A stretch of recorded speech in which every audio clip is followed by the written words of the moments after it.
Welcome to part 26 of our series, Secrets of Glessner House. Today, we are going to explore the history of the large portrait of architect Henry Hobson Richardson displayed in the main hall, one of the few items that has remained in the house continuously since it was first installed by the Glessners. Walking into the main hall, one cannot help but notice the portrait of Richardson on the north wall, adjacent to the main staircase. The fact that there are no portraits of Glessner family members in the room only serves to emphasize its importance, as does the generous size of the image, which measures nearly 28 by 35 inches, excluding the frame. Unlike other wall art in the house, which is hung from a picture rail, the portrait is screwed directly into the oak paneling, conveying a direct connection to the building itself. The Glessner's portrait is a copy, one of only two made from the original shown here. The original oil painting is interesting in that it does not show Richardson surrounded by an architect's tools of the trade. Rather, he is posed comfortably in his library, surrounded by the art and other objects he collected. The Glessners met with Richardson in his library, a room that they greatly admired, and it served as an inspiration for the library in their new home. The portrait was painted by Hubert Herkimer, who was born in Bavaria in 1849. He lived in England for most of his life and became a citizen in his early 20s. After 1907, when he was knighted by King Edward VII, he was addressed as Sir Hubert von Herkimer. The portrait of Richardson was painted during his second trip to America, which lasted from December 1885 to May 1886. John Glessner documented how the portrait came into being. Quote, "The portrait was painted under peculiar circumstances. Herkimer had designed for himself a house in Bushey, England, and was not satisfied with the elevation. Coming to this country with some pictures, he called on Richardson with the request that he be permitted to paint his portrait. But I haven't any money to pay for it, objected Richardson. You don't need to pay money for it, said Herkimer. If you will sketch an elevation for my house, I'll paint your portrait. And that was all the contract. The elevation was drawn, the portrait was painted." Unquote. This is an image of Herkimer's distinctive house, named Lululand, in memory of his second wife, who died the month before he came to America. The building was demolished in 1939, except for a small section which preserved the main entrance. Today, it is protected as a Grade II listed building and serves as the entrance to a residential development. The Glessners were encouraged by Richardson to visit Herkimer's studio in Boston so that they could tell him what they thought of the portrait. They were warmly received and were shown the portrait, which they liked very much. John Glessner noted that he thought the portrait was so lifelike as to be startling.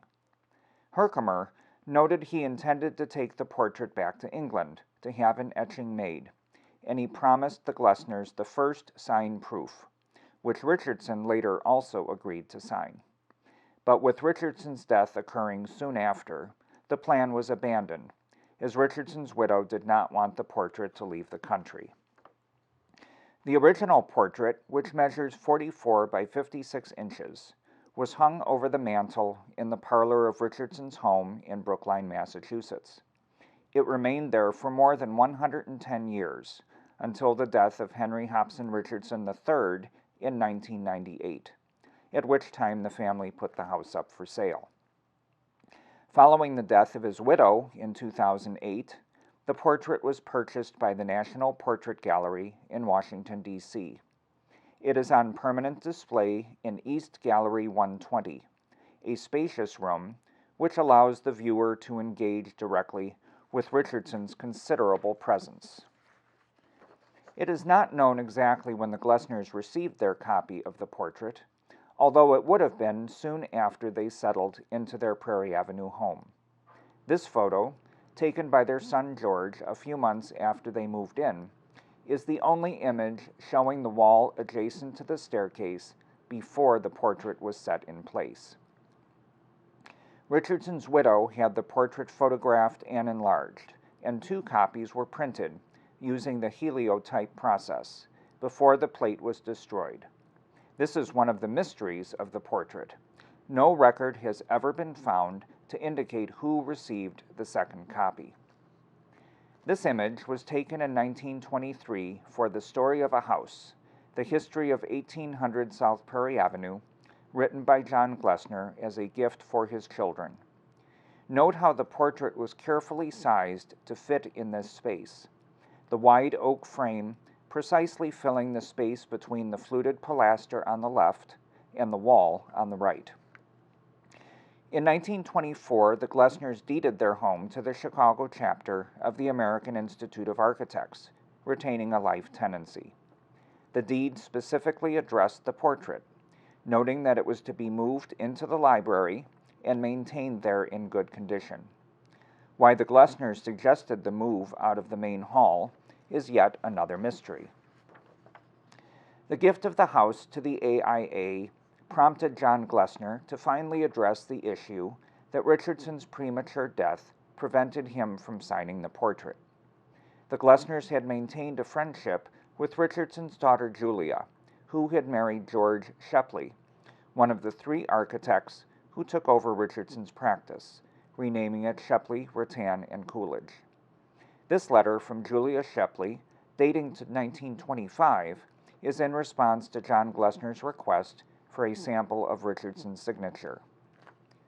She sent 2 examples, both showing Richardson's bold style, cut from surviving correspondence.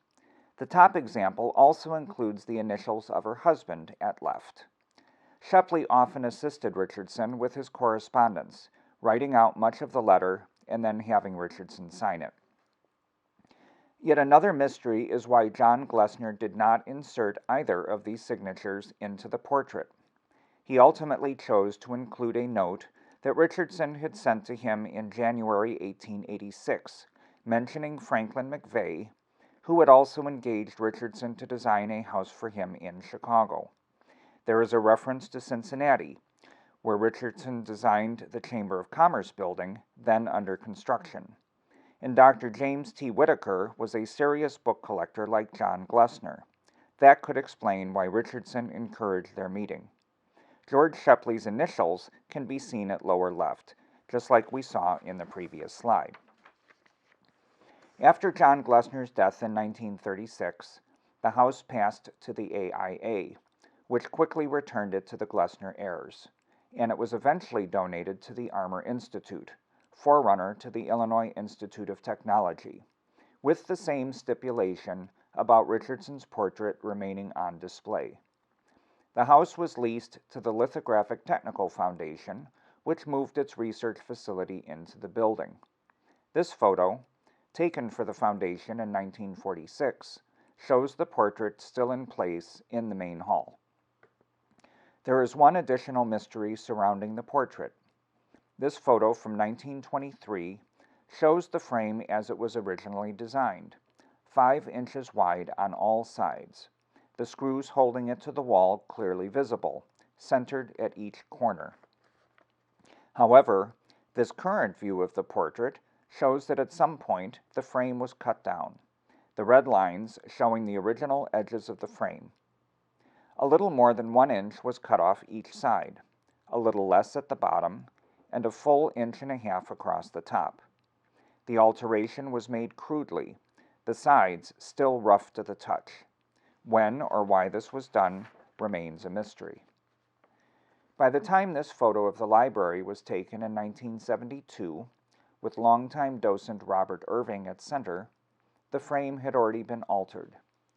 The portrait had been moved into the library soon after the building was saved from demolition in the mid-1960s, to honor John Glessner's wishes. But when the room was restored in 1974, the decision was made to return it to its original location in the main hall, where it remains today. That concludes this installment of Secrets. We hope you have enjoyed learning more about the Richardson portrait, its history, and the mysteries that surround it. Tune in next time when another secret will be revealed.